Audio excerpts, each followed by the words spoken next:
Welcome back, folks. We have some elite trick-or-treat action on Goodell Street featuring Aaron Rodgers, Wan'Dale Robinson, C.J. Stroud, Pat Mahomes, Lamar Jackson, and everyone you could ever dream of, including me. Now here's a guy who's been dominating the neighborhood all night long. Look at that stride, the patience, the way he reached the porch light. Reminds me a little bit of Patrick Mahomes out there. Just effortless.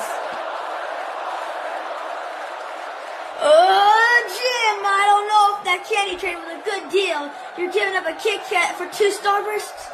I mean, I get the strategy, but that's a risky move this late in the game. Yeah, you can see the confidence in that young man's eyes. Even after that questionable swap, he's like, trust the process. That's all from the field. Reporting live, Ashton Cole from ASPN Network. Have a happy Halloween.